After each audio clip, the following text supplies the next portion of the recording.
Okay, cool. So welcome everyone to Q2 online meetup from VictoriaMetrics. My name is Roman, and I will be talking about what is new in this quarter from VictoriaMetrics products. And let me start with some disclaimer. So we had a bit of change in development strategy. So right now we prioritize bug fixing, security, usability, and reliability over the new features in VictoriaMetrics, because we right now we develop two concurrent time-consuming products, VictoriaLogs and VictoriaMetrics. So and since VictoriaMetrics is already has a lot of features, even more features than I would like it to have, and a lot of those features people aren't even aware of. So we're trying to invest right now into make it more stable and reliable, and tell more about what VictoriaMetrics can do with the feature and functionality it has.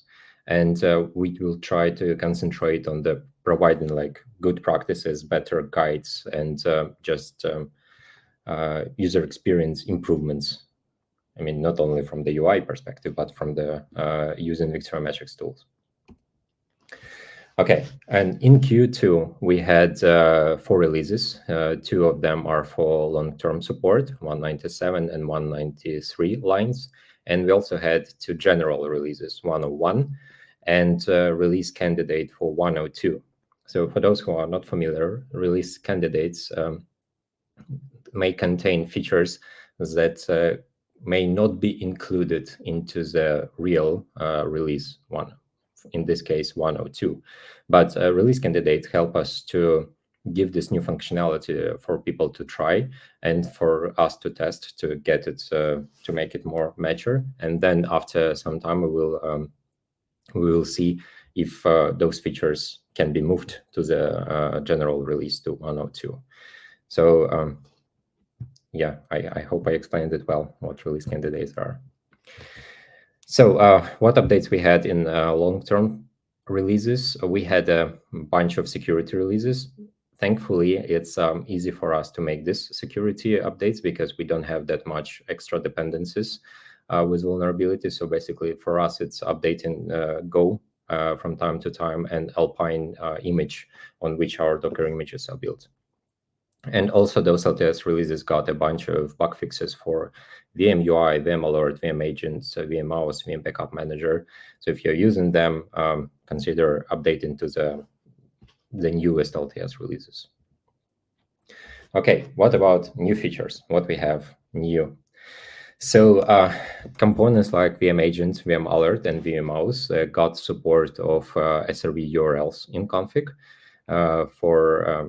for example, vmalert has data for data source URL or remote write URL, or in vmagent remote write URL, you now can add a prefix SRV plus, and when the component detects this prefix, it will try to resolve the address after the prefix into the real address, and then it will be using this freshly discovered address to send the data or read the data from.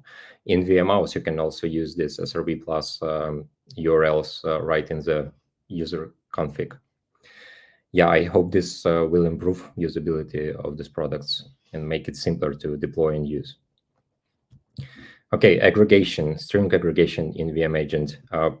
We think there is a lot of potential in this feature, and we worked a lot on this feature in Q2, and I'll explain some updates that we had. So you are probably familiar what vmagent is.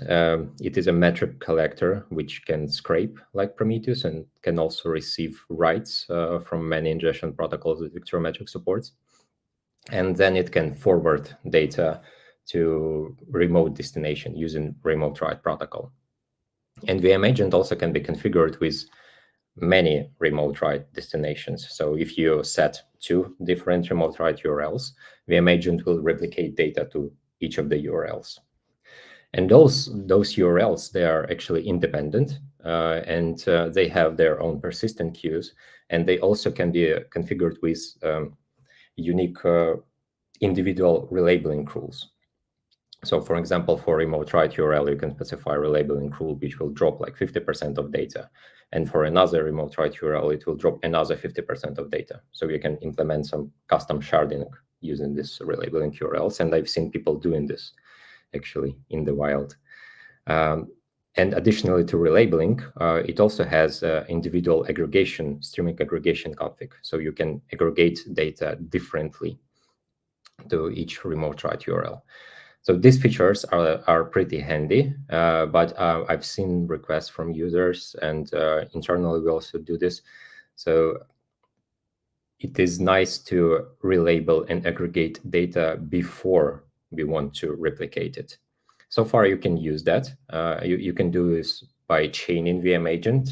So one vmagent is doing relabeling and aggregation, then it sends data to another vmagent, and then this another vmagent replicates data to multiple destinations. So in new releases, we added this functionality into a one vmagent. So we added global relabeling and global stream aggregation configs. And this simplifies deployment of such topologies because you don't need two vmagents now. And it also reduces the resource usage for such topologies, because with in topology with two vmagents, you need to process data twice. And here data will be processed only once. So yeah, I think that's a good feature and helps to build complex pipelines with detailed data processing. And this feature was added by Andrei Chivotyuk, our new team member, and also Andrei compiled the documentation how routing actually works in vmagent, how you can build complex pipelines. It's available in stream aggregation / routing section. And yeah, thanks to Andrei for adding this feature. Andrei also added two more aggregation outputs called rate sum and rate average. So these new outputs, they allow you to calculate average per second change of the selected time series. And before we recommended for people who want to replace recording rules with rate, we recommended that they can use total aggregation with just sum ups counters and then calculate rate over those counters. But this requires, again, remembering about this aggregate and then applying this extra function on the query time. So we decided to simplify this, and you can now use rate sum or rate average to calculate the rate just during the stream aggregation. Another thing that was improved is that stream aggregation and deduplication is now working more efficiently. 1 second. It is working now more efficiently. Effectively, what it means that if you update to the newer versions of vmagent and you have something heavy loaded to stream aggregate or deduplicate, you will see CPU usage decrease with the new update. And in technical details, if there are engineers interested in this, what actually happened is that Alexander, our CTO, decided to improve things. So inside of stream aggregation, we use string interning to optimize things, and it uses the Golang standard sync map for storing intern data, and Alex just decided to rewrote it, and it reduced the amount of allocations by 5 times. So yeah, for those who are interested in this technical details, just check the recent commits, and you will find a pretty neat implementation of sync map from Alexander. What else new? So we got Vultr service discovery by Jay Kun, and that's a pull request from community member, and that's really great. That's a pretty complex and big pull request. So thanks for Jay Kun for adding this. You can find more details how to use Vultr service discovery in our SD configs section in documentation, which contains all the descriptions for all available service discoveries. What else? vmauth improvement. You can now configure TLS certificates for your backends. You can do it on global level by using command line flags, and you can do it on the in the user config, in the auth config. You can specify it per user, which is also handy and could be useful for many environments where TLS certificates are needed to communicate with backend. In addition to this, all VictoriaMetrics enterprise components got support of Let's Encrypt, which allows you to issue TLS certificates using Let's Encrypt service, which is also pretty handy. You just specify 3 command line flags, and everything is automatically issued and cached, and yeah, works really great. And of course, performance optimizations. So besides that, allocation optimization in vmagent that I mentioned, there is also reduction of CPU usage for vmagent. There are actually a bunch of commits. I just pulled one of them. So still update vmagent to the newer versions to get these benefits in resource optimizations. vmalert was also optimized to reduce CPU usage when working with big number of alerting and recording rules. Big numbers, it's like thousands of alerting and recording rules. And another improvements is for downloading data from the object storage for vmalert. So for those who don't know, vmalert can read rules config from the object storage from S3 and from Google Cloud. And when there are many config files to read, again, like thousands, in previous version, vmalert could spend like minutes on that, and now it is doing it much faster. Yeah, and changes to Kubernetes operator. Usually you don't see changes that we made to Kubernetes operator or to Helm charts because they are not part of VictoriaMetrics changelog. And those 2 repos, they have their own changelogs. And I recommend for people who are using this to subscribe to changes in these repos and periodically check their changelogs, because they also have a lot of improvements of how to use Kubernetes operator, how to check the status of updates. So yeah, it's also pretty handy improvements of using operator and Helm charts. Yeah, and about Helm chart, we got a new chart which is called VictoriaMetrics Distributed, and let me briefly describe what it is. So the canonical VictoriaMetrics cluster topology consists of write pipeline, which is represented by vminsert. Then we have a storage layer represented by VM storage components. vminsert shards and optionally replicates data across configured VM storages. And then you have a read pass via vmselect, which reads from all the VM storages data and returns it back to the user. So this works fine, and like 99% of clusters are configured like that.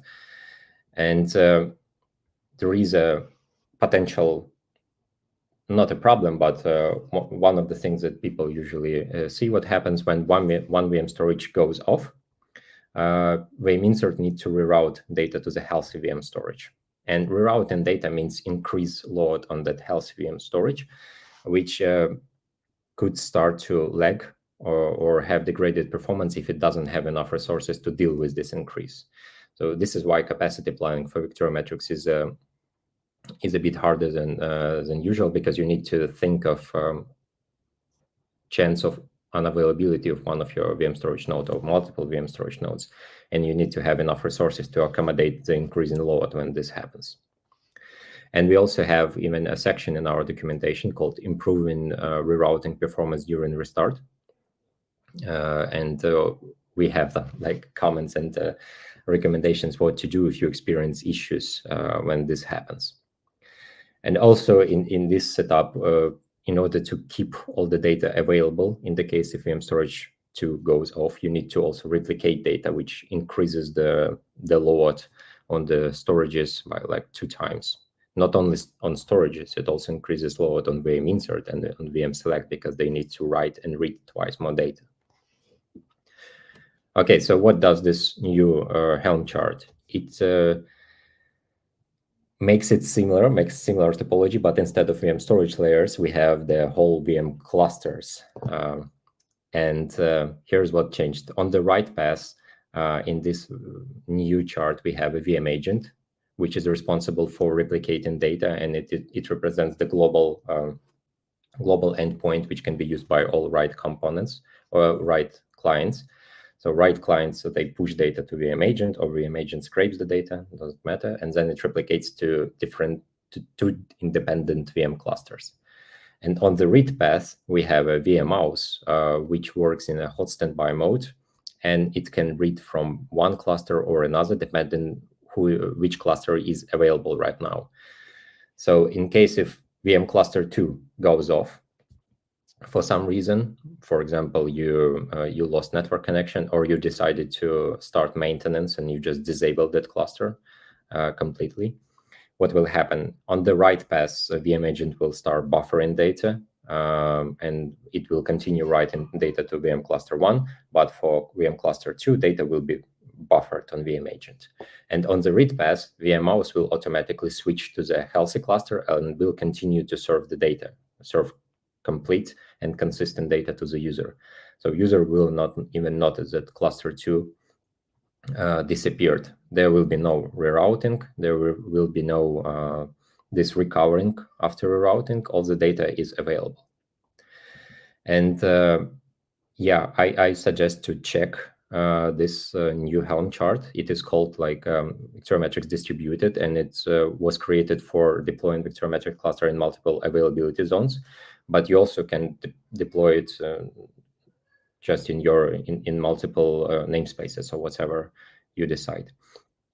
And this chart is pretty handy because it improves reliability of big VictoriaMetrics setups. It also makes read query faster because you don't need to read replicated data. You don't need to read twice or thrice more data or ingest twice or thrice more data via vminsert.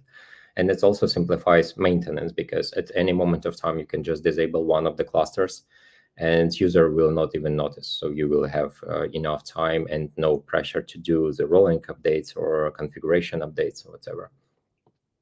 And this Helm chart was created by Haley. So thanks, Haley, for implementing it. In the Helm chart repo, you can find the description of how this works and how this can be configured. It's pretty extensive, and I didn't put it on the slide because it's just too big. Yeah, so I recommend everyone to check on it. And of course, other changes. So we constantly improve our dashboards, our alerting rules. So I suggest to everyone to keep up to date with these changes. VMUI got a lot of interface improvements and bug fixes. They're just too much to list them on the slides. We had plenty of security updates, as I mentioned, and one more cool feature is that we now provide images built on Scratch image. So as you know, before VictoriaMetrics components were built on the Alpine image, but for those who don't need functionality from Alpine images like BusyBox or whatever, they can use Scratch images, which are less vulnerable to security stuff. So yeah, for those people who needs this, Scratch images are now published together with all others. And of course, there are many other bug fixes and improvements. You can find the full list on the docs.victoriametrics.com/changelog. We try to document everything we change in our products there. Yeah, and one more thing, it's before Alex starts his talk about slides, about VictoriaLogs. So we have a playground for VictoriaLogs on play.vmlogs, victoriametrics.com. And what is cool with this playground is that it gets updated frequently. And the information it has is actually messages from the public Slack of VictoriaMetrics, where people usually ask questions, and we try to respond on those questions with elaborative responses. But the problem with public Slack is that it has a limited retention period. It has 30 days, if I'm not mistaken. So even very, very good answers, they get deleted eventually, and they are not available for search. But on play.vmlogs, victoriametrics.com, we don't have retention limit. So with time, we think it can become a knowledge base. And it's also a good like dogfooding stuff where we can test capabilities of VictoriaLogs and in the same time make it useful. So you can try visiting play.vmlogs, victoriametrics.com and search for some interesting questions. Maybe if you have any questions, just type them in the log query field. Okay, that's me. And the next topic will be by Artem about updates in cloud. Yeah, hello everyone. Do you hear me well? Okay, perfect. I will remove you from stage for now, and after that return you back. So, hello everyone. That will be really quick presentation. Going to talk about VictoriaMetrics, Managed VictoriaMetrics, VictoriaMetrics Cloud, and we have some important updates. First one, we introduced new trial flow. It's extended to 30 days, and it starts only after you create the first deployment. So that change is based on the customer's feedback. So thank you for the contribution. What it means, you can sync up right now and start testing when you want. So I hope that will be more useful for you for the trial period for cloud. Next one, we introduced API keys. So the general normal API keys you can use to perform operations with cloud deployments. And specifically, we add one new and only one API for the management of alerting and recording rules. I will talk about that later. And about these API keys, so you can provide the permission, read and write, expiration, and also define the scope. Scope can be per deployments, or for everything. So most likely you have everything to start. Automate the process of using right now alerting and recording rules, but in the future we're going to add API access to all components in VictoriaMetrics Cloud. Next one, actually the main one. We moved alerting and recording rules from private scope to public scope. Currently, you can run alerting and recording rules in VictoriaMetrics Cloud. So upload it from your automation or from UI. That's free right now. Under the hood, we run vmalert plus alert manager. Please go and try. And as I mentioned, that's alert manager and vmalert.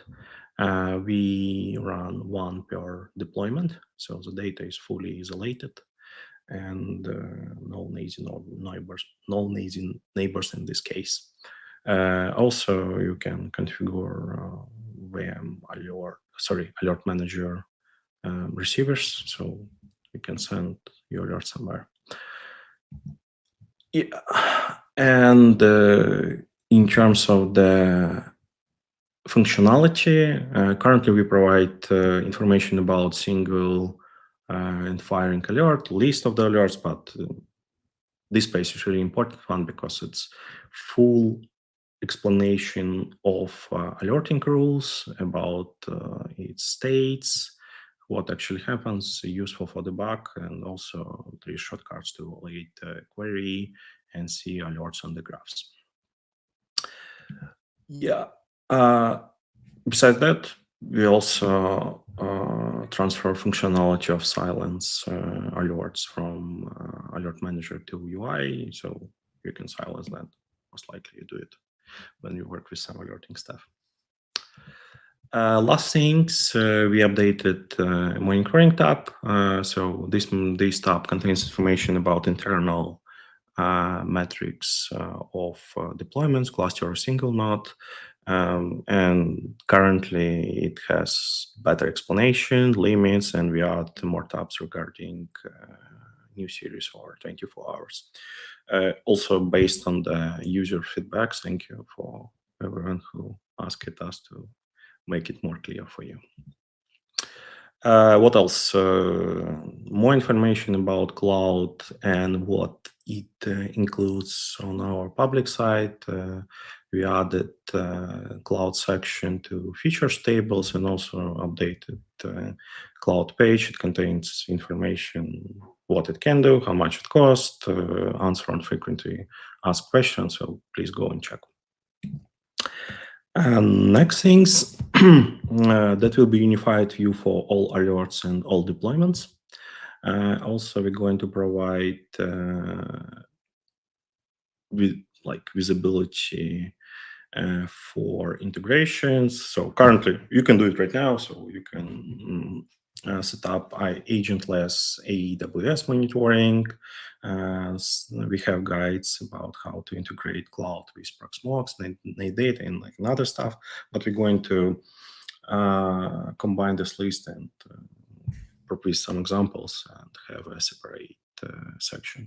And as I mentioned previously, that will be more API for manipulating of deployment, success stocks, and actually all information that you need for understand the life cycle and control the life cycle of all components in VictoriaMetrics cloud. That's pretty much it.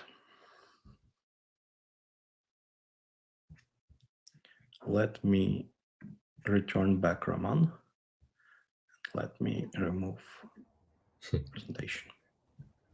Yeah, you returned me not for long. Our next topic will be by our guest, Alexis. Could you please invite him? Hi, everyone. Thanks a lot for inviting me to this meetup. Hello. Yeah, I'm leaving you. Okay. Thanks a lot. So thanks everyone for watching this. I'm about to give you a little feedback on our real world experience at Blackswift with VictoriaMetrics, why we choose VictoriaMetrics at first, and what we are doing now with VM. Quickly, my name is Alexis Ducastel. I'm currently working at both Blackswift and InfraBuilder company. We are also in a groupment of consultants in France, which is called Build and Run. And we are organizer of the DevOps Aix-Marseille meetup, which is about 1,000 people also in south of France. Blackswift is a small company based in south of France. We provide mainly a product named Containers, which stands for Container as a Service Platform built on top of Kubernetes. So our clients get access to Kubernetes API, but just have to manage their own namespace, and we take care about all the stuff that are pretty heavy and hard to manage, like monitoring backups and everything. And as you can see, there is monitoring in the equation. So we have to deal with it, and we have to select a good solution to manage metrics and other stuff like this. Right now, we are providing a dedicated graph analysis to all our clients, so they can see system metrics like CPU, memory, network, and all things about the containers. Also metrics from our ingress controllers and stuff like this. And also we provide them the ability to use their own custom metrics. So we will be able to scrap their own /metrics URI running on our clusters to give them a feedback on how their application is behaving. So as you can see, we need metrics. And because we need metrics, we decided that we need 4 main pillars to choose our solution. So the first one, of course, is high availability. As we are a service provider, we really need to get something that is already always up. Of course, scalability, because the more clients we add, the more resources we will need, and the more big solution we will have to manage. Multi-tenancy. I suppose that everyone is okay to admit that you don't want to see metrics from another client in your own clients, and of course the other way is not something that we want to. And one thing that is very important for us also is to be easy to use. easy in terms of management and easy in terms of lots of documentation to get some help if we have any kind of problem. So with this requirement, we tried some solution. I will give you a brief summary. The first one was Prometheus, because Prometheus is quite the main one when you start on containers and Kubernetes. Everyone is talking about Prometheus, so why not check if it can go? And of course, Prometheus is not able to do high availability, at least out of the box. Scalability is not able to scale horizontally and whatever. Multi-tenancy is not existent, and there is quite easy documentation management, but of course, the main problem of Prometheus, as you can see, it's a rare photography. We have some photographs that stands all the night waiting for Prometheus to hit memory and takes the picture. So Prometheus is not the way we go. We also tested Grafana Mimir, which stands for the replacement of Thanos, Cortex, and all stuff like this. Availability is okay, scalability is okay, multi-tenancy is okay, but documentation, guys. If you just want to deploy a quick start with your Raspberry Pi and Min.io as S3 object storage, it's okay. It works fine and quickly. But if you want to change just one thing in this configuration, is pretty long. Mimir has been tested by my colleague Ivan. And what he told me after 3 weeks is just no way. Just deploying it is complicated. And then we tested VictoriaMetrics. I was in charge of the test, and I didn't knew it, but I was having the good role in this equation. And VictoriaMetrics, as you already know, is achieving all these requirements: high availability, scalability, multi-tenancy, and an excellent documentation and management with the operators, which is just amazing for us. So of course we choose VictoriaMetrics. I guess you already guessed it because we are in the VictoriaMetrics meetup, but maybe it's a surprise for you. Our current architecture is based on we have several clusters which are on the right of the screen right now that are sending metrics and logs through a vmauth. We really like the approach of VictoriaMetrics team to do some KISS principle. I don't speak about the metal band, but of course about keep it simple and stupid principle. And the ability to have a small binary like vmauth, which is just amazing in terms of performance and configuration, managed by the operator, can allow us, of course, to use it with VictoriaMetrics clusters, but also with Loki, because the Loki for logs is able to do multi-tenancy, but you have to manage headers in front of its ingestion channel. And we use the vmauth for both VM clusters and Loki. We can't wait to replace Loki with vmlogs, but that's a question for our next meetup. And we have a simple VM cluster right now, pretty simple. Currently, it's only 2 VM insert, 2 VM storage, and 2 VM select. It is sufficient for our need. We really like the fact that even if we have needs with lots of clients, etc., a simple setup is already enough for our need. So it's really appreciable from technology like this. And in the left side, you have our clients using their own dedicated Grafana's that are consuming metrics and logs through vmauth also. So we are sure that the authentication and sideloading of data is really able to scale out, scale up, and doing security very well. Some highlights of our main cluster: we are managing about 2.2 millions of series right now, about 1.5 trillions of data points. We keep 13 months of retention, what is really appreciable because with Prometheus you count in days, with VictoriaMetrics you count in months, and that's very, very good for us to be able to provide information about last year to our customers, if marketing operation are good or not. And what's always amazed me is the last number on the right bottom. 0.31 bytes per point. It's of course it's because of optimization and compression and magical stuff made by VM team, but it's always amazing for me to have a lot of data with a series with a metric labels and the value stored in less than a third of a byte. It's quite excellent. How much we been paying for such a solution in software as a service solution like a Graph Cloud or Scaleway Cockpit? A lot of dollars per month, as you can see. Graph Cloud would have been about quite $20,000 per month. And Scaleway Cockpit, Scaleway, which is a French hoster, is kind of the same at monthly level. And just to give you an hint, our current setup is about just some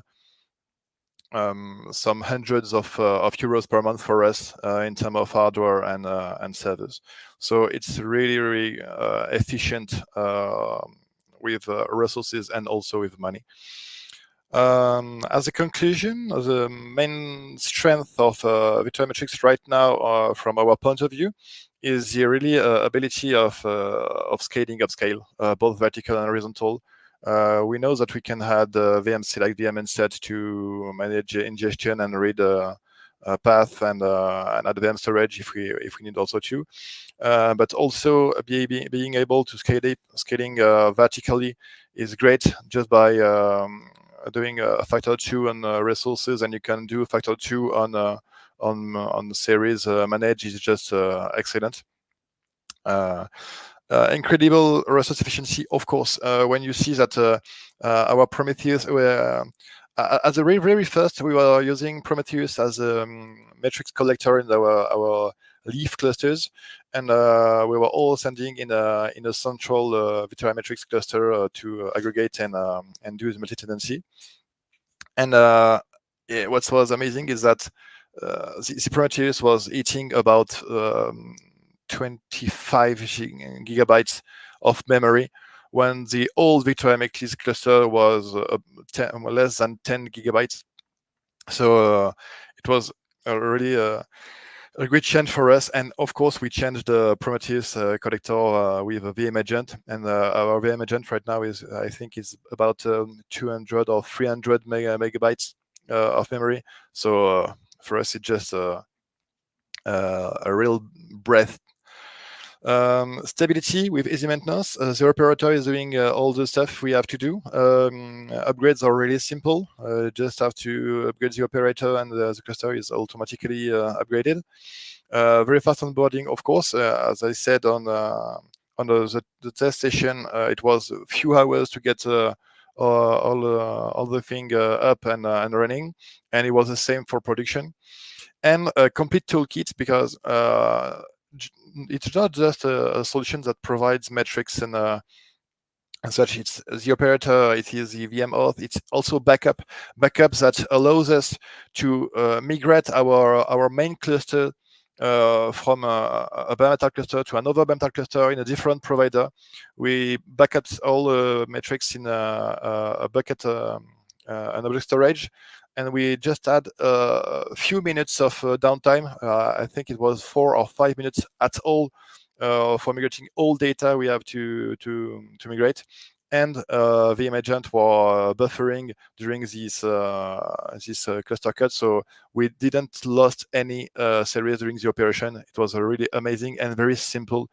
Thanks again, VM teams to give us the hint of using VM backup for the migration. Some features we are waiting for right now is auto-rebalancing. Maybe yes, I'm totally doing feature requests during a meetup. I'm very sorry for this. We can't wait to have auto-rebalancing, so we can change the number of VM storage at upscale or downscale easily and without worrying about losing replicas or something. There was a presentation of Roman was really interesting about distributed. It's definitely on our to-do list right now. And also, if he sometime we can have object storage as backend, it would be awesome for us to not having to manage disk as we are right now. So can't wait for this. If you have a question, of course, I'm open to what you want to ask. And in the case, thanks a lot for everyone for your listening. Yeah, thank you very much, Alexis. It was a good talk. It's always nice to hear that something you wrote is actually used by other people. That's what actually helps me to get up every morning. So, yeah, it's everyday helpful for us. Thank you. Yeah, thanks. And for all the listeners, I encourage, if you also have a nice story to share, please join us in our meetups. We very appreciate the feedback from community because yeah, again, that's why I'm getting up in the morning, just to make other people happier. If you have any questions to Alex's presentation, we collect all of them in the YouTube presentation, and then we will go through the questions in the AMA session. So that will be relevant for those people who only started to watch this, because YouTube allows you to watch in the past. So yeah, don't hesitate to put your question, and it will be addressed in the AMA session. Cool. So let me check the agenda. So next presentation will be from Calum Miller. It's about how to build multi-channel contact center with VictoriaMetrics and Parses. Oh, actually, Parses is a new thing. I remember I was watching presentation about Parses on the PromCon in Berlin last year. It was pretty cool. Great, thanks, Roman. Can you hear me okay? Yes, I can. Perfect. Yeah, my name's Calum Miller. I'm the director of Millersoft. We're a product company based in Edinburgh in Scotland, so I'll try and slow down the presentation for the French audience. Hopefully you can follow. We built a product called ACDC. That's our all contact decision center. It's basically a multi-channel communication decision center, and it takes feeds from telecoms, SMS, chat, and email. I'll just cover a brief outline of the problem, the solution, the architecture, and the technology we used, and the technology choices, and I'll present a demo of the final solution.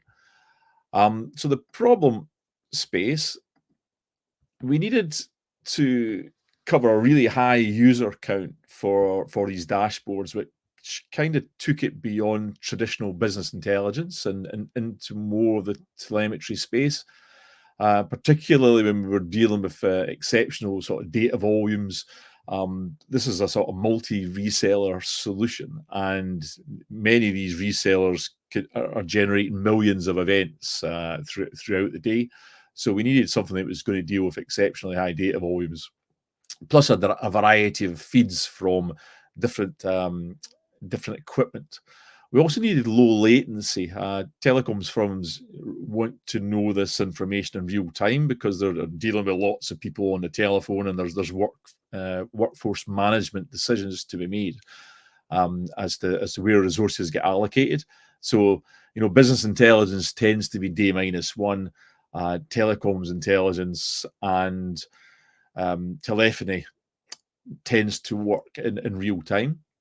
We also had demands for a lot of sort of variation in the dashboards. We were dealing with many resellers. They've all got sort of different branding. They want to customize it themselves. And then there's end user customization. Also, we had to consider sort of complex charts, which I'll come on to in a minute. Hosting, we needed both on-premise and cloud hosting. And then we had some sort of unique sort of licensing restrictions with the on-premise telecommunication companies, in that none of them wanted to touch the AGPL license, and that was in many of their framework agreements, which surprised us. So, we had to basically focus on Apache and MIT open source licenses. The presentation layer, it had to be modern. It also had to be very, very mobile friendly as well. And we had sort of tight security around single sign-on roles and multi-tenancy. And we wanted something that was really fast and really, really modern.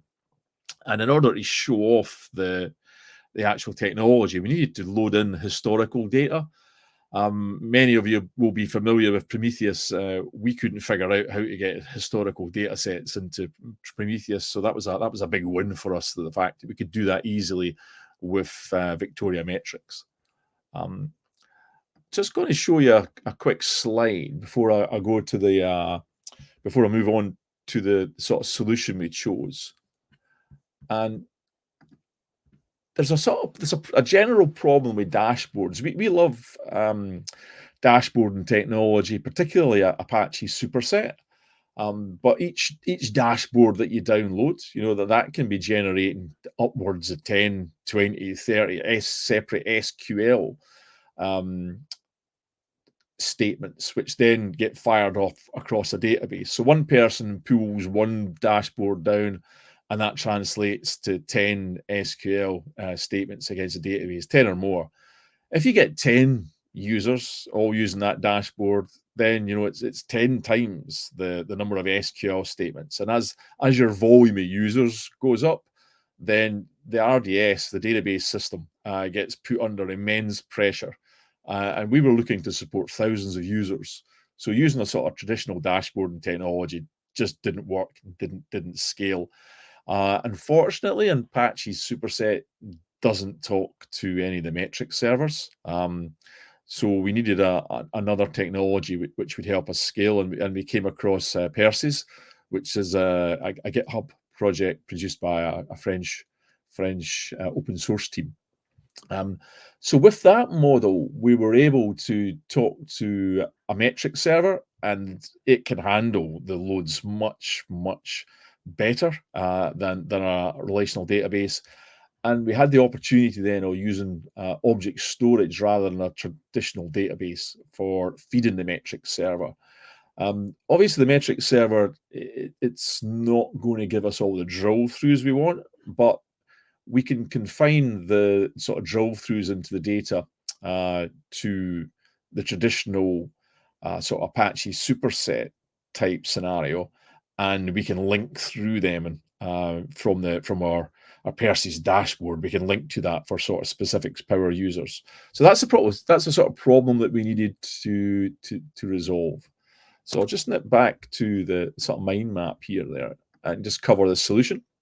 So we needed to use a metric server. We wanted to link that metric server.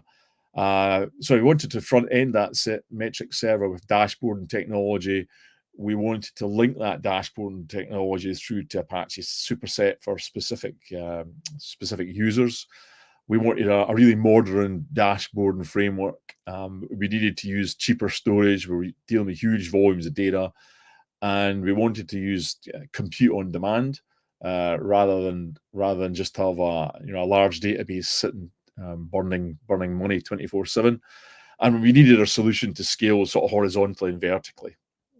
So the architecture that we chose, traditionally, we would have, up to maybe 1 or 2 years ago, we would have been using expensive disk storage, proprietary SQL database technology. The SQL engine would have been running 24/7. The ingestion would have been running 24/7. We would have constructed all these metrics by mashing up SQL. We would have had a slow metric evolution path. Much of it would have been, again, manual SQL. The reuse would have been limited out with the database, and we would have had to pay all day for the technology. So we quickly flipped over to a more modern architecture.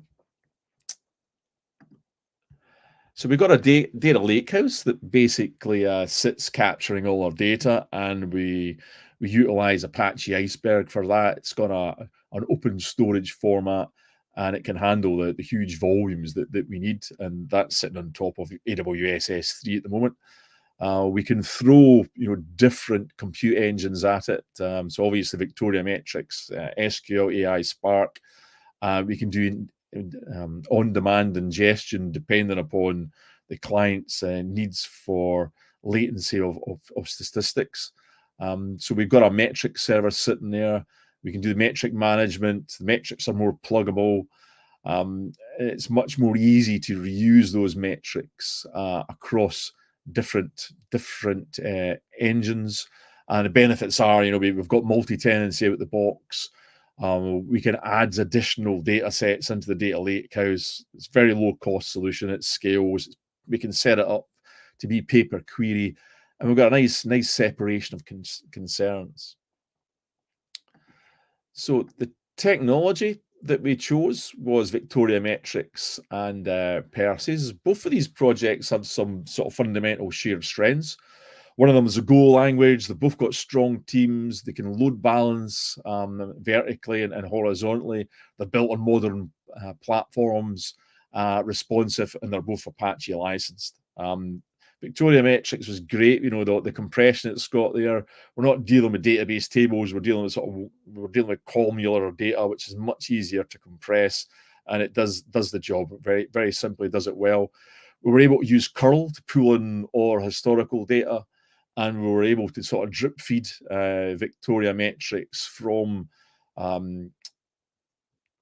storage in the AWS S3 using a query exporter, open source query exporter. We did discover a memory leak in that one, and we've got another one, but it works well. From a Perses perspective, what we loved was its incorporation of Apache eCharts, which are great. It's got tight integration with VictoriaMetrics. They've got a concept of dashboards as code. So you can basically adjust them at scale. I'll cover the security at a later date, but we were doing some sort of load testing earlier this week, and the results were really quite interesting. The load tests were a sort of work in progress, but the first test we did, we had a sort of micro RDS server, and we were storing the Perses configurations in there, and each dashboard was composed of about 120 queries, and we were able to support 50 users in Perses, and the VictoriaMetrics was unstressed. We quickly upped the size of the relational database we were using to backend with Perses, and we were very quickly able to get up to 500 users. So a larger database, 500 users. VictoriaMetrics is completely unstressed at that. And then what we've managed to do is basically switch out the database backend, and the performance of Perses was phenomenal. It was so good, in fact, that we started breaking VictoriaMetrics, but we think the breakage was due to us running out TCP/IP connections. So that's more the underlying operating system of the VictoriaMetrics. So the loads, were really impressed with the loads that we're getting, and we hope that'll support our platform going forward. Just conscious of time, so I'll give you a quick demonstration of the dashboards. So this is basically Perses, which is connecting live to VictoriaMetrics. So maybe just expand that if you can't see that. So we can organize our dashboards into projects. You typically have one project per company, so which is great for sort of multi-tenancy. You would click into your project, and you can set up variables. You can set up data sources peculiar to each individual company that you're servicing, and these variables that you set up, you can configure those into your VictoriaMetrics queries, which are really quite nice. We've got two drop-down list boxes, which you'll see in the dashboard. If I just edit that, you can see that that's the contents of a drop-down list box, and you can see that we're using the VictoriaMetrics. Calum, sorry for interruption. Could you please zoom in? Zoom in. Okay. Oh, I shall try. How is that? Not so great. Like we see only a small portion of your screen right now. At least I. Right. Okay, like just return back if it creates some technical problems. I'll try and maybe. How's that? Yes, that's good. Thank you so much. So that's basically a drop-down list box in the dashboard, and it's been produced with a query off to VictoriaMetrics. Okay. So these are two drop-down list boxes that I've got. If I switch back to the dashboards, we've only got one dashboard defined here for a company called Millersoft. If I click on that dashboard, you can see here we've got a whole set of dashboard panels, and we've got drop-down list boxes at the top here.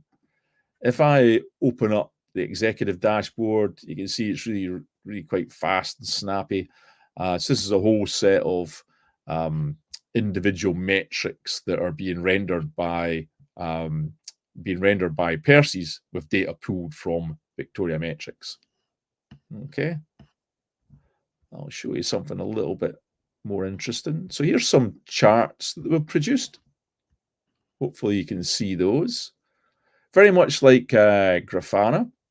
What you won't see in Percy's at the moment are these donut charts. So we've added them, and we're going to donate these to the project. But we've just finished sort of perfecting them. But hopefully we can get the Percy's project to adopt these pie charts as well. And we've added into the Percy's projects stacked bar charts as well, which wasn't there. So again, that's something that we hope to be able to include. If we just zoom in and look at the stacked bar charts and perhaps just edit these, you can see the link to Percy's. Sorry, you can see the link to VictoriaMetrics. So for each of these bars, essentially, we've got a set of VictoriaMetric queries, and these are obviously calling live. And yeah, we can put variables in here as well if we wanted to parameterize these by anything in the drop-down list box. Hopefully that's clear. I'll just make sure I don't save that. Yeah, so we think it's a really good fit. I'll just refresh. I think I've lost something here with the zoom in.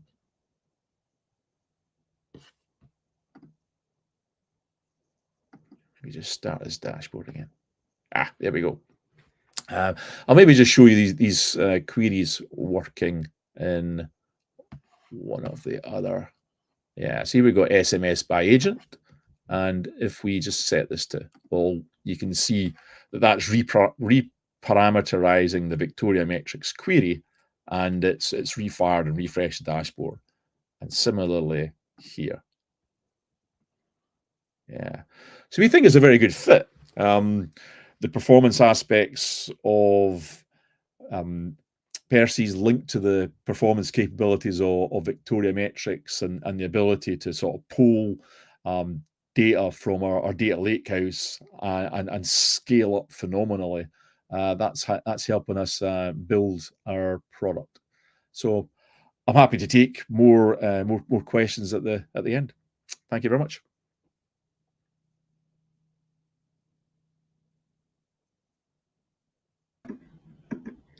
Yeah, thank you very much. It was interesting. I was mostly interested in how Persis works because I didn't have experience. I just watched this project presented last year, and I really liked that Grafana has a competitor like Persis, and yeah, I very hope that this project will evolve and get more support in the first place, get more attention. I mean, from the community. Yes, co-founder. incidentally, this is just an example of Apache E-charts. So the charts are fantastic. Yeah. So it took us about a week per we didn't know how to add the charts into Perseus, but we do now, and we can add a new chart in for about a sort of week's development time. So if anyone out there wants any of these charts added into the Perseus project, we'd be delighted to do it. Just get in touch, and we will donate the work into the Perseus project. Mm-hmm. Okay, thank you. Oh, maybe one more question for you from me. Does Perseus supports making a snapshot of the data that you see right now on the screen and then sharing that snapshot with other people? So all the data is sitting in VictoriaMetrics. Yeah. So you're thinking perhaps of an export to CSV, or we haven't seen that capability. We have got another tool ourselves that we can export that data to into Excel, and then you can perhaps do some decision intelligence on your metrics. I don't think that functionality is built into Perseus at the moment. Okay, thank you for answer. Okay, it was Calum, and thank you very much for your talk. I hope you enjoyed to be here on the online meetup as well. Yep, thank you again. So according to agenda, our next speaker will be Alexander. Am I right? Yep, it should be Alexander, and his talk, what is new in VictoriaLogs? So mic to you, Alexander. Thanks. Hello. Do you hear me? I hope that everybody hears me. If not, please interrupt and say that you don't hear me. Okay. So let's start with what's new in VictoriaLogs. I was busy with VictoriaLogs improvements during the last 2 months, and so VictoriaLogs gained many great new features during the last 2 months. Let's look at these features. And before we start, let's recap what is VictoriaLogs. VictoriaLogs is a database, open source database for logs, which is easy to set up and operate. This is just single small executable with same default configuration, so you don't need to provide a lot of config options to it to run efficiently on any hardware. VictoriaLogs works perfectly with both structured and unstructured logs, like plain text logs. And it is very efficient. It uses up to 30 times less memory and up to 15 times less disk space than Elasticsearch. So it can replace 30 nodes cluster of Elasticsearch with a single node VictoriaLogs, and it will be capable to handle the same workload as 30 nodes Elasticsearch. And VictoriaLogs provides simple and powerful query language for logs, which is named LogsQL. So let's look at new features in VictoriaLogs. The first part of the features are related to improved querying HTTP API. Previously, VictoriaLogs had support for the API which accepts a query in LogsQL format and returns you logs according to this query, matching to this query. And VictoriaLogs gained support for the following features. The first feature is very important. Previous versions of VictoriaLogs were returning only 3 fields by default. These fields are time, stream, and message.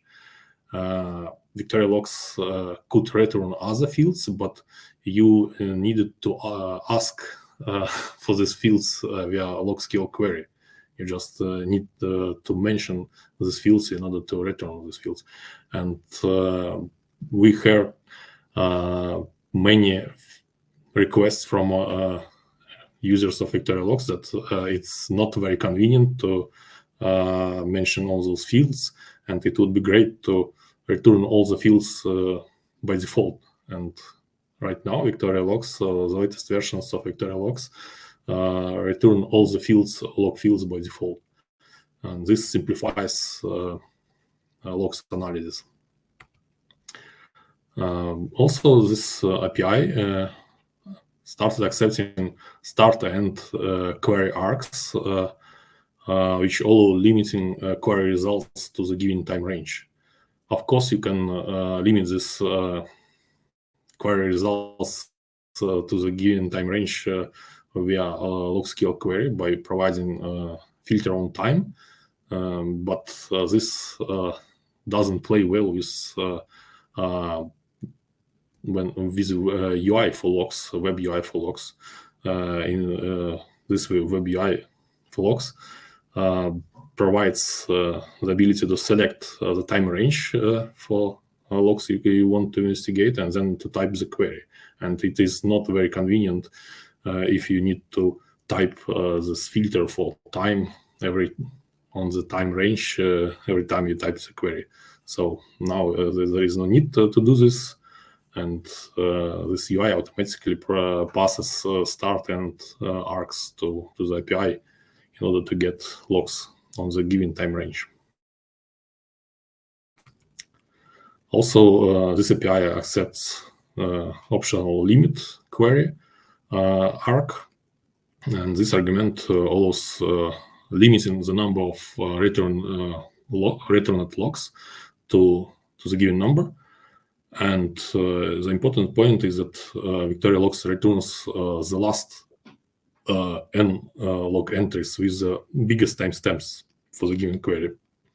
For instance, you can select a pretty large time range, for instance, last year, and type some crazy queries such as select all logs star, and VictoriaLogs will return you the last n, for instance, last 100 log entries almost instantly, regarding without the dependence on the number of logs, matching logs for this query. Even if this query matches a billion of logs, you will get instantly the last n log entries on the selected time range. And that's a very powerful query argument, which is used by vmui for VictoriaLogs. The next querying API, HTTP API, is hits API, which allows building graphs.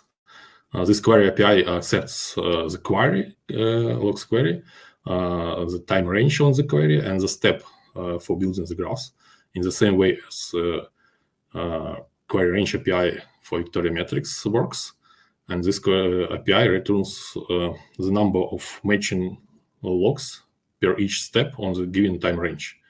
And this API allows building pretty graphs for matching logs over the given time range. And this API is already used by vmui for VictoriaLogs. This looks like this one. You can see this pretty bar chart, which shows the number of matching logs over the given time range. And you can select instantly spot time ranges with anomalous number of matching logs, and then zoom in order to investigate these anomalies. The next API is streams API, which accepts the query, the time range, and this streams API returns the log streams on the given time range, and it returns also the number of matching logs per each log stream on the given time range for the given query. And this also allows quickly locating streams with the biggest number of logs. And we are going to use this API in vmui for logs in the future versions of VictoriaLogs.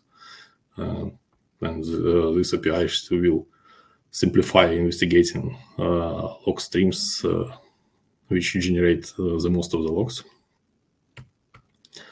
The next API is field names and field values. This API accepts the query, the time range, and the field names query return the field names for the given query for all the logs which match the given query and on the given time range. And for each such field name, it returns also the number of matching logs. Will be used by vmui in the future in order to create useful auto suggestion when you type the query for suggestion of field names.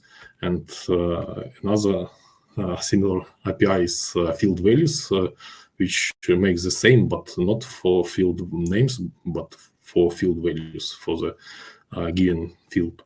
This also will be used by auto suggestion in the future versions of vmui for logs.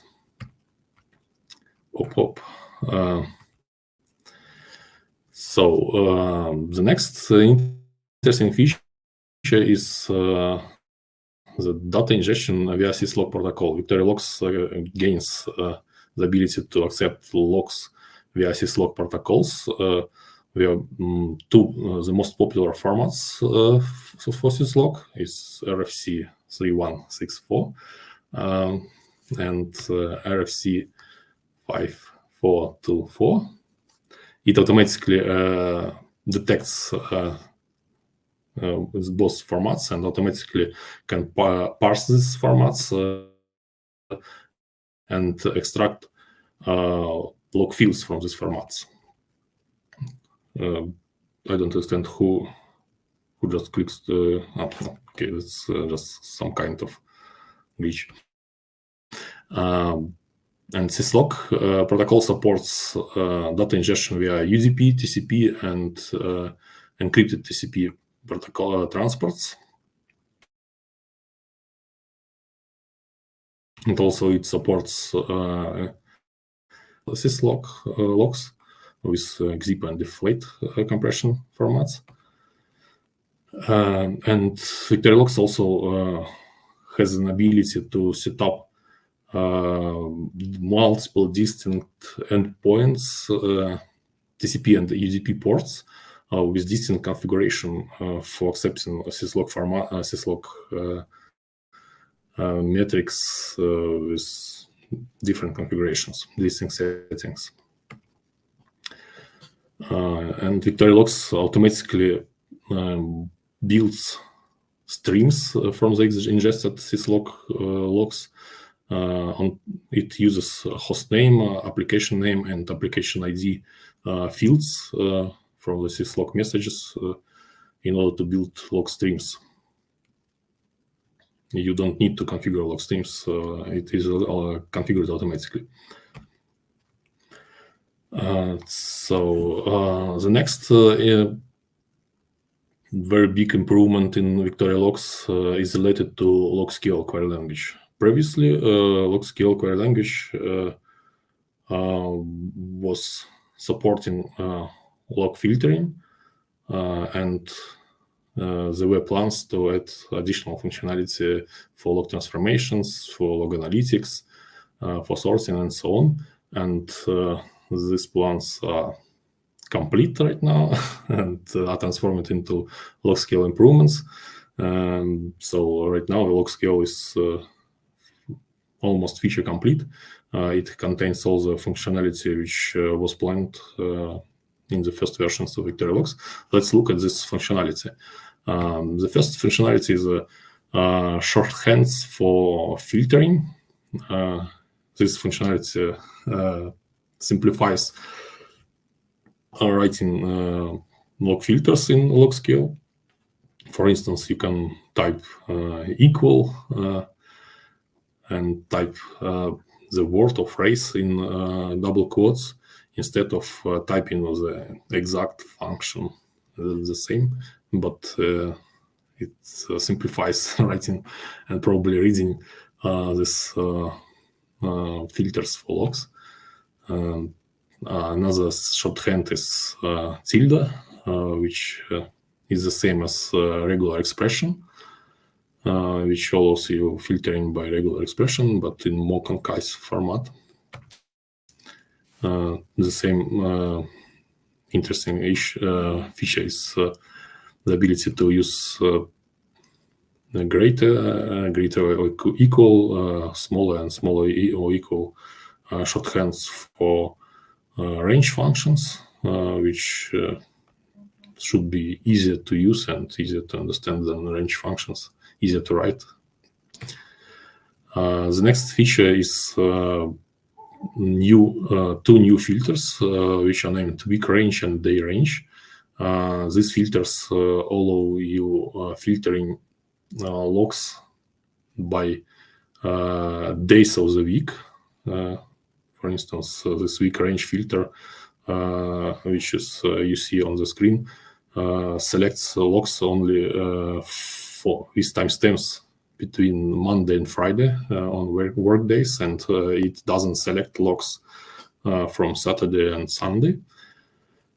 Day range filter allows selecting logs for particular hours, so time ranges on per every day. For instance, this filter day range selects logs with timestamps between 8 a.m. and 4 p.m.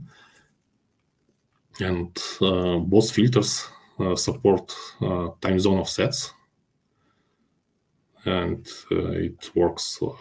It should work as expected for these time zone offsets, because by default all the timestamps are stored in VictoriaLogs in UTC time zone, GMT time zone, and all the queries are performed on in UTC and GMT UTC time zone. And if you want to change the time zone, then you need to type this offset, and it should work as expected. The next improvement is limiters. LogScale gained the ability to limit the fields which it should return. As you probably remember, new versions of VictoriaLogs return all the fields, all the log fields by default, and this may be not so convenient when you monitor typical Kubernetes environment, where every component of Kubernetes which generates logs, it usually attaches many fields, many tens of different fields to every log line, and these log fields may take a lot of screen space, and probably you don't need to read all these log fields. And if you can limit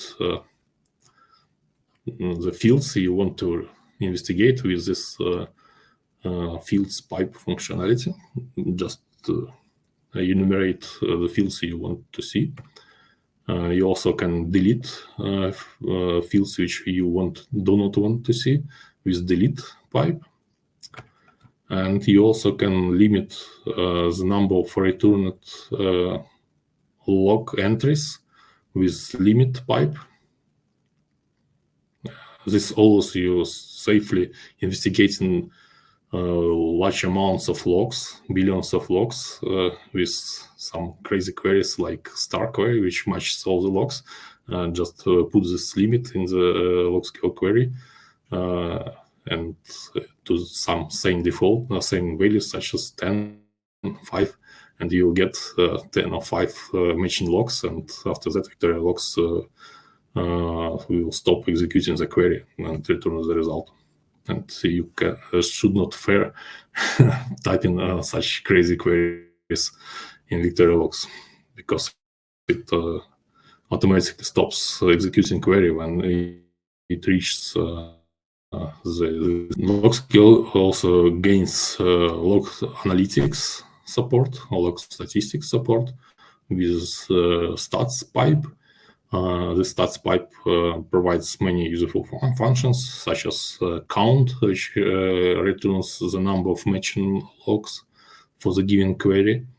Count unique matches calculates the number of unique values for the given fields in the given query results. There is a min and max function, which returns the minimum and maximum value for the given field seen in the given query. There is a quantile function for calculating the given quantile on the given field for the given query.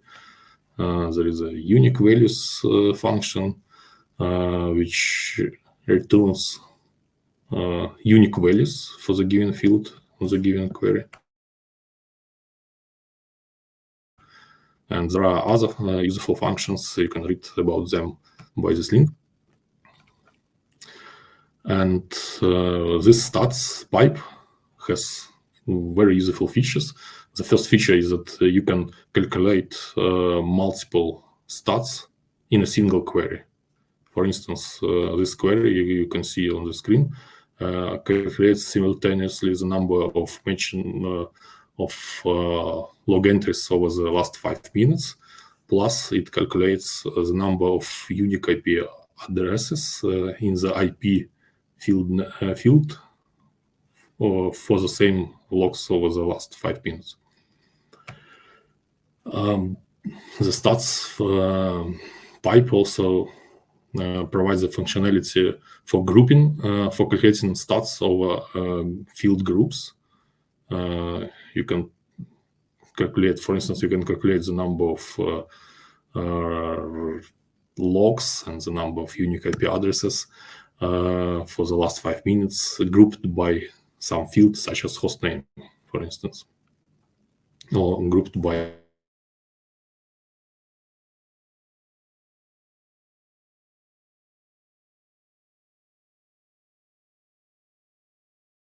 so there is a network connection issue. There is a very great feature which allows you apply individual filters per each log analytics function. For instance, the following query calculates the number of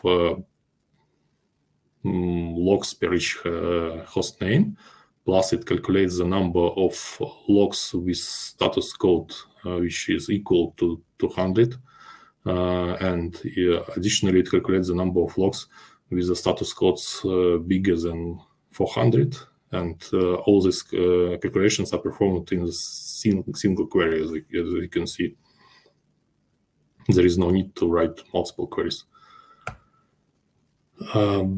Also, there is a very great feature which allows you selecting some sample across logs across every group of logs. For instance, the following query selects the first log line, log entry, and the last log entry per each host name, additionally to the number of rows per each host name. You can also use row any function, which returns just not the first or last log entry, but every any log entry for the given group. A sample, I would say, the sample per each group. This also simplifies investigating logs. Also, the stats functionality supports grouping by time buckets. The following query calculates the number of log entries per each day over the last 10 days. And this grouping by time buckets supports time zone offset. So you can use provide your time zone offset for your location and get the numbers for your location, not for UTC time zone. And this stats pipe also supports grouping by IPv4 subnetworks by using subnetwork masks. For instance, the following query calculates the number of log entries per each subnetwork which contains the first 3 octets of IP address. LogScale also supports the ability to extract arbitrary data from any log field. For instance, the following query extracts IP addresses from a message field and then calculates some stats for every extracted IP address. The number of hits per each IP address. There are also other data extraction and transformation pipes in the LogScale, such as extract regexp, which allows extracting data with regular expressions. There are also unpack JSON and unpack log FMT and unpack syslog pipes, which allow extracting just JSON, log FMT format, and syslog format from any log field. There is also format pipe, which allows creating an additional field or overwriting existing log field according to the given format, which can refer other log fields. There is also a replace function, not function, pipe, which replaces substrings in the given log field. Replace regexp pipe, which works like replace but with regexps. It is more powerful. And there is also mass pipe, which allows performing mathematical calculations of log fields. For instance, you can calculate the number of logs, the total number of logs and the number of logs for some with some error, and then use the mass pipe for calculating, for dividing the number of logs with error by the total number of logs in order to get some error rate number, and then use this number for in some kind of alerting. Also, LogScale supports filter pipe, which allows performing additional filter at any stage after performing other pipes of log entries per each host for the last 5 minutes, and then filters out hosts with less than 1,000 logs and returns only hosts with more than 1,000 logs. LogScale also supports sorting of log fields. By default, LogScale returns the matching log fields or calculated log fields in arbitrary order. They are not sorted because of performance reasons, because sorting is maybe very expensive if you want to sort a billion of logs. That's why it's disabled by default. And you can use sort pipe when you need sorting some logs. For instance, the following query calculates the number of logs per each host for the last 5 minutes, and then sorts these hosts by the number of logs in descending order, and leaves only the first 10 and sorting can be performed by multiple fields, and you can specify individual order per each field, such as ascending or descending order. And the following query sorts the selected hosts by hits in descending order, and if some hosts have the same number of hits, then such hosts are sorted by host in alphabetical order.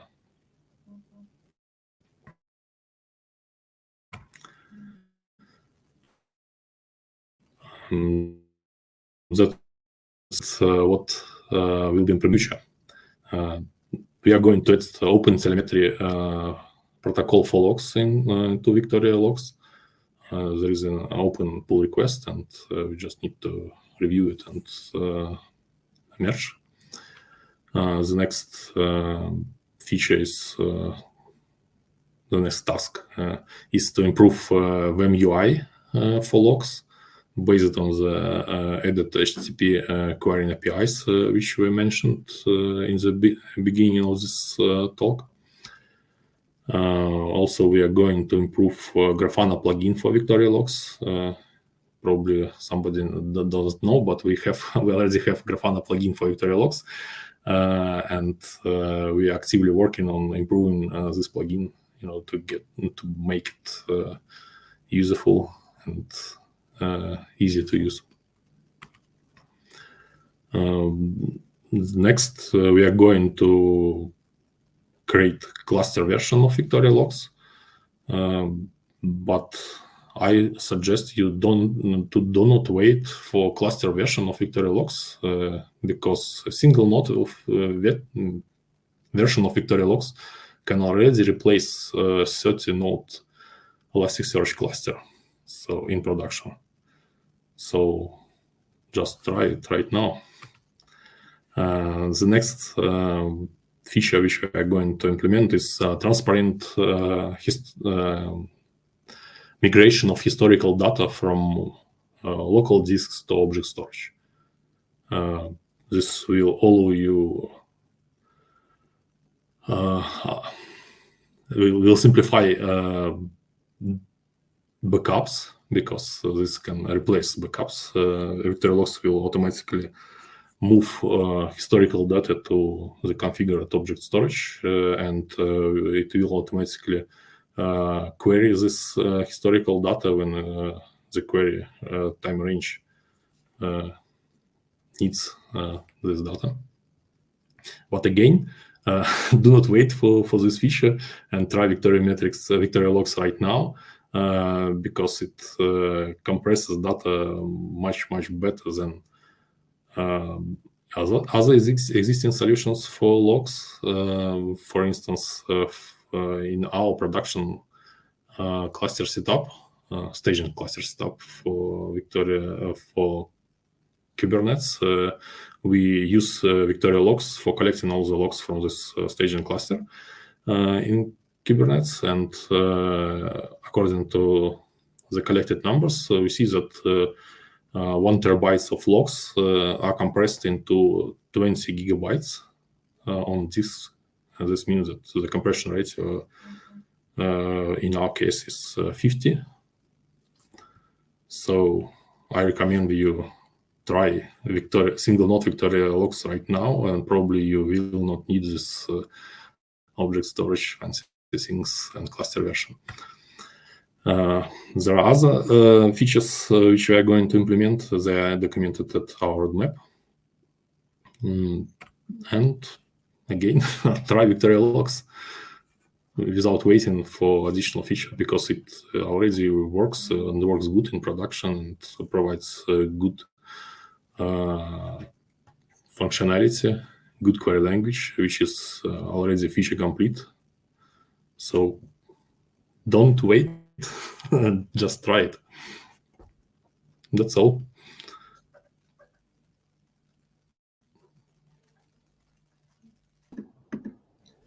Yeah, thanks, Alex. A lot of slides for a lot of features.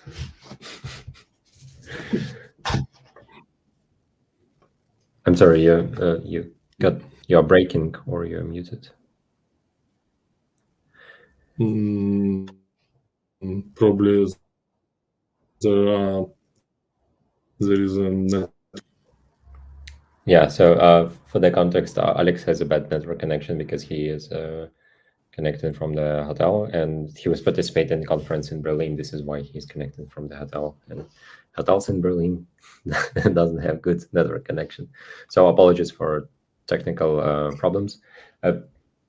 The slides for everyone and for Alex talk as well will be published later and will be available in the this YouTube video in the description.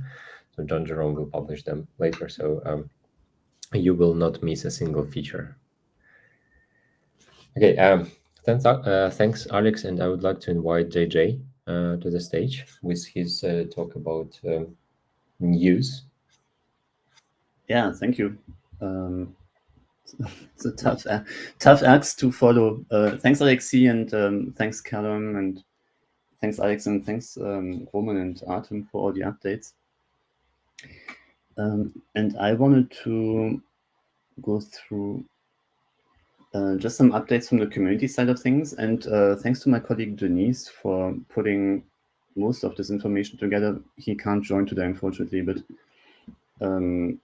you'll hear from him for sure at the next virtual meetup again. And our latest stats, first of all. Most of this is VictoriaMetrics related, but it's nice to be able to talk about VictoriaLogs now also, and for sure we'll be sharing download stats in the future as well. But we hit over 650 million downloads of VictoriaMetrics, which is just really amazing. And of course, we love sharing this number, but thanks to everyone who is using VictoriaMetrics and for all of the feedback you provide to our users in Slack. It's such a great channel, really interactive, a lot of discussions and people helping each other. Thanks to our contributors also, there was a lot of issues that we dealt with, a lot of releases also, 20 of which were for VictoriaLogs, which explains today's presentation. And we're always happy if you give us a star on GitHub. So thanks for that. And yes, it's all really fascinating. Thanks, Denise, for this picture in this slide. Okay. And thanks for all the stars. Yeah, so that's just a different view of it. But it's just really great to be able to see the usage of VictoriaMetrics and increasingly also VictoriaLogs. Contributors and commentators, there's always different names that come up here, which is also great to see.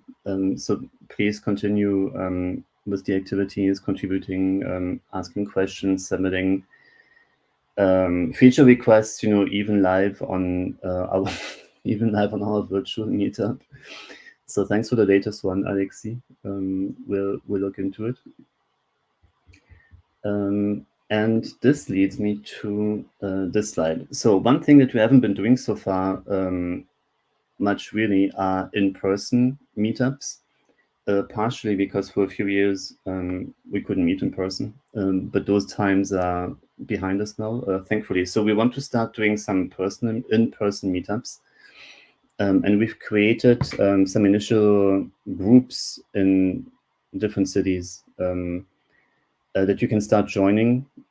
These are just the ones we've started with. If there are any cities that you think or that you would love us to be at, do let us know and just contact us on our Slack community Slack channel. So far we've created meetup groups for Berlin, Krakow, London, Paris, and San Francisco.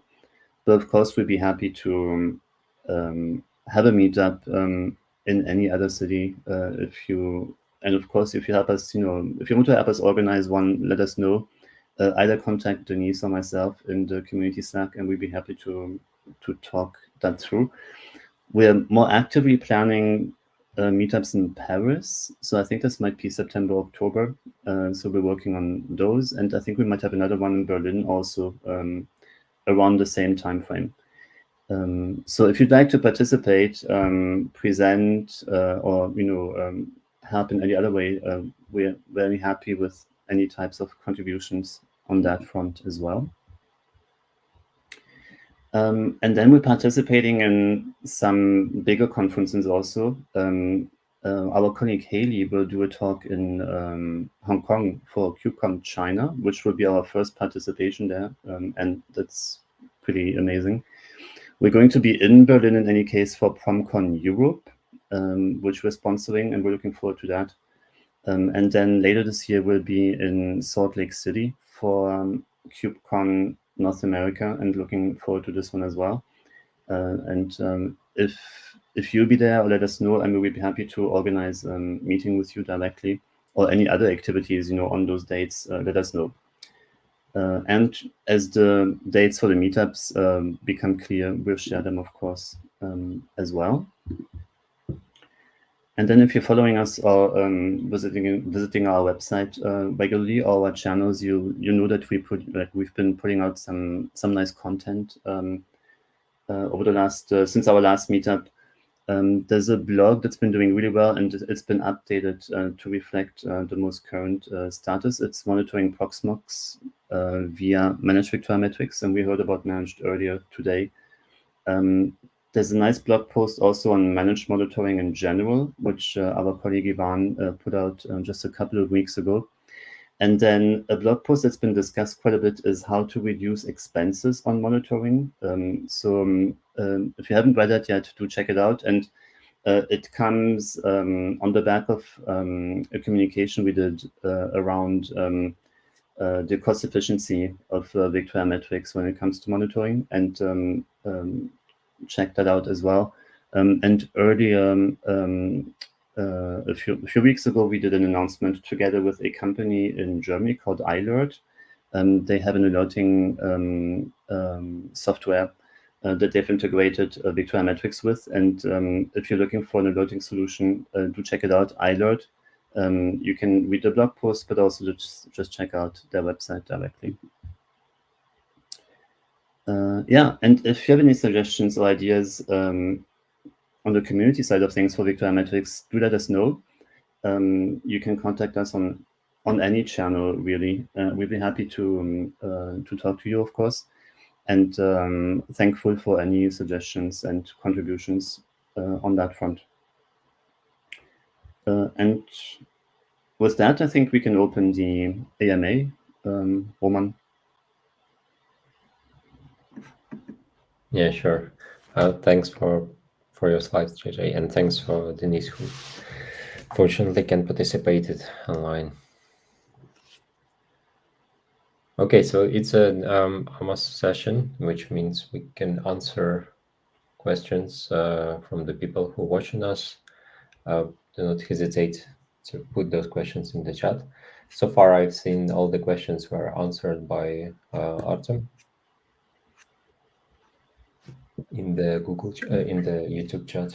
It was to repeat, at least. So again, and I also invited all of us here. Unfortunately, Calum had to go.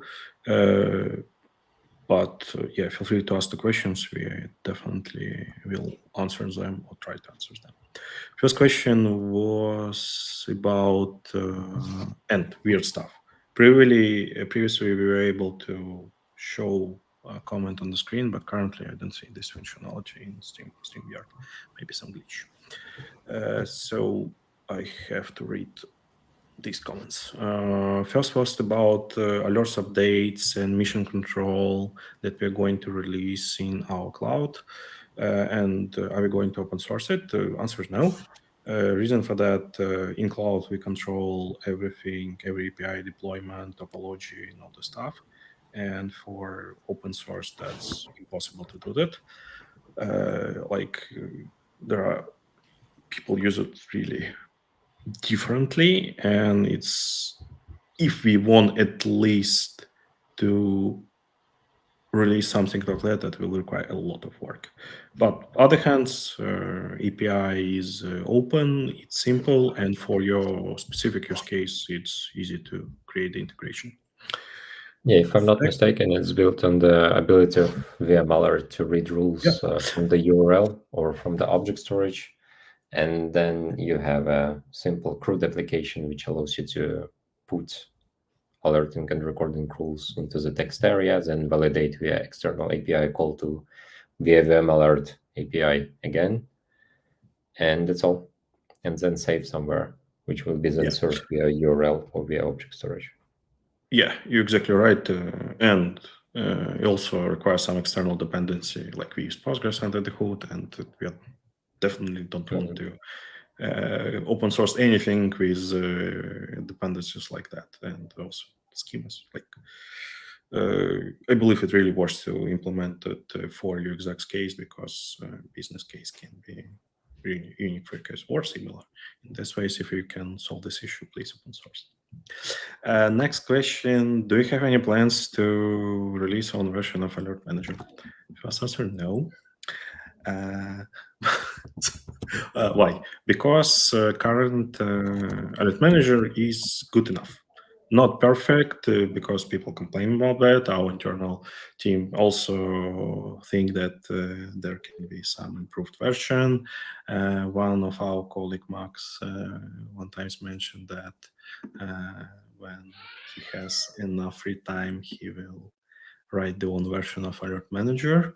But we don't have such plans. Maybe in the future, but in terms of have we ever evaluated this option? Yes. Do we want to write our own version of Alert Manager in future? Yes, but we don't have enough engineering time right now for these things. But I understand your pain. Roman, could you please help me with the next question? Yeah, 1 second. Oh, what is the reason of choosing Persis instead of Grafana, licensing and something else? Unfortunately, Calum cannot answer this question. I believe we are going to ask him and provide answer in the comments or somewhere. Well, there was an answer in the chat that, and I believe Calum also mentioned that Persis is more lightweight than Grafana, and Grafana becomes heavier and heavier with every new release, and I also not really happy about that. Also, some people mention licensing, and I cannot guess here. Maybe the case, maybe not. Last things that I heard that was that dashboards is a quad, and you can do that in Grafana, but I believe any other tool can do that better, because, and regarding the feature person, I think that is awesome feature and first tool that will provide this functionality smooth and you with a good control and things like that definitely will get popularity and visibility fast. Okay, and later I haven't seen much questions. So many people were thinking about LogsQL improvements, which Alex was talking about. And yeah, there is a lot of improvements there. Yeah, and also many people mentioned that they need cluster for trying VictoriaLogs, just for HA purpose. You can achieve HA by writing into 2 VictoriaLogs right now and read from one of them, as well as for VictoriaMetrics single. I believe for cluster version, there was only one bottleneck, the implementation of LogsQL and all functions, at least signature and functionality of the functions, because that's definitely affects communication, future communication between reading component and storage component. Everything of that had to be defined. And about the cluster, Alex, do we have any? Yeah, sure, go ahead. I would add that the single node VictoriaLogs uses the same on-disk format for storing the logs data as a cluster version of VictoriaLogs. This will simplify your migration from single node version of VictoriaLogs to cluster version when it will appear, because that's not so. That's much better experience compared to VictoriaMetrics, because in VictoriaMetrics, single node version of VictoriaMetrics has different format on this format for data compared to cluster version. And if when you want to migrate from single node version of VictoriaMetrics to cluster version of VictoriaMetrics, you need to re-import this data. We cannot just reuse the same data on disk. And for VictoriaLogs, you can use the same data for this. So you just replace single node binary of VictoriaLogs with VictoriaLogs storage binary and point it to the same data, and it will continue working. So that's yet another point to try VictoriaLogs right now without waiting for cluster version of VictoriaLogs. Yeah, so lessons were learned, right? Yeah. But I believe for VM single and VictoriaMetrics cluster, the difference was that in cluster we stored the sharded data, right? And we had a clear sharding logic that each unique time series goes to a specific shard. And with logs, it's not that clear. Do you have something in the background? Yeah, there is some background noise. Yeah. So in VictoriaLogs, it's for me it's unclear what will be the if we have VictoriaLogs shard tomorrow. What do you think, Alex, would be the sharding logic behind this? The sharding logic behind VictoriaLogs will be similar to VictoriaMetrics. It will try the insert component for VictoriaLogs. Will try storing the same logs. No, forget what I was saying. No, the sharding logic will be different because in VictoriaMetrics, vmauth tries to store the same samples for the same time series to the same storage node in order to improve the compression efficiency for this data and reduce resource usage across VM storage nodes. And for VictoriaLogs, this strategy will not work good. We cannot store a log for the same log stream to the same storage node in VictoriaLogs because some different streams, log streams, may have quite different number of logs in every stream, and this number can differ by lots of times. For instance, we run some application which generates 1 log per hour, and another application generates 10,000 of logs per second. And if you will try to store all this 10,000 of logs per second to a single storage node, this means that the storage node will fill up with these logs and will become bottleneck of the whole cluster. That's why we cannot store all the logs to the single storage node from the same application from the same log stream. So it is likely VictoriaLogs will split all the incoming logs across all the available storage nodes, and it will split these logs equally across all the storage nodes in order to guarantee that every storage node receives roughly the same amounts of logs and have good distribution for data ingestion and for querying. Okay, thank you. Yeah, thank you. I see questions in the chat, and one of the question is, do we plan to support something like vmalert, but for VictoriaLogs? The answer is simple. It will be just vmalert, having a new data source type in the settings. And yeah, I think it will be pretty fast to implement. We are not doing this because VictoriaLogs is not feature complete yet.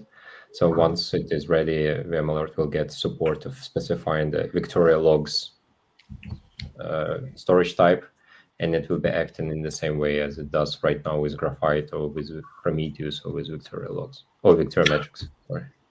Yeah, my next question regarding it, do you plan to, like in your mind, in terms of architecture, one vmalert for metrics and logs, or separate vmalerts for metrics and logs? So, for example, I use VictoriaMetrics and VictoriaLogs. How many vmalerts should I run for alerting? I guess there is no. It mostly depends, like what you're going to do with your expressions, like how much data they will process right now. Because again, vmalert is not resource-intensive application. It asks the questions and gets the answer. And if the answer is big, like if you ask for 1 million series in response, then of course it can spend some resources on parsing the response and doing something with it. But in the most of the cases, the response is like yes or no. And when such responses arrive, they're pretty small, so vmalert doesn't spend any resources on them. It just sends a query to HTTP API. It gets the small response. If response is positive, it fires notification. That's all. There is nothing to do. And the same with I would say that VictoriaLogs already contains all the needed features for creating alerting in vmalert. There are two features, important features. One feature is HTTP querying API, which allows you querying the data sent for the given query. And another feature is mass pipe, which I was mentioning in my talk. This pipe allows performing calculations over some statistics fields or log fields.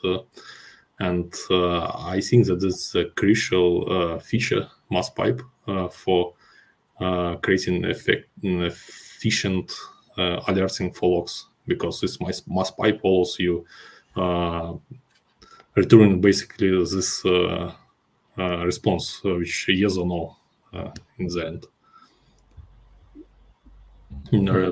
So this can be the mass pipe allows the stats pipe, and mass pipe allows processing large amounts of logs and converting these large amounts of logs to a single response, yes or no, for alerting. Yeah, like from my experience, when you can expose metrics from logs, you do the same thing. Try to find some errors or patterns, calculate them for the time window, and alert by them. And yeah, you can do it right now.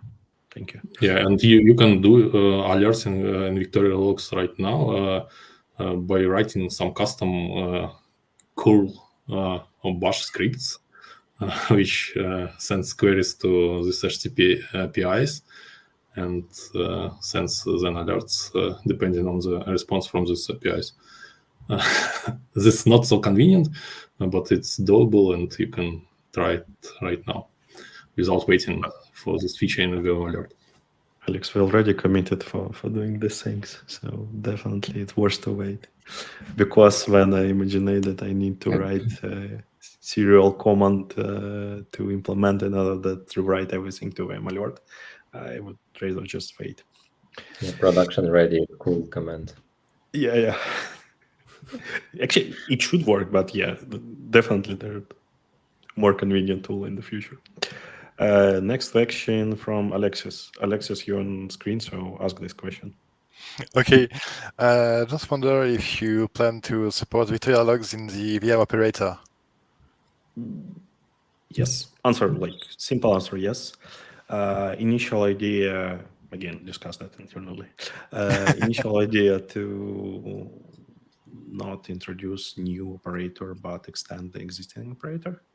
And in the end, also provide something like we have is like K8s stack chart where everything for the metrics, extended for the logs, and also thinking about the good integration between both of them on VictoriaMetrics logs components, operator, and the chart level. So yes, and again, no blockers for that right now. So we unblocked log scale.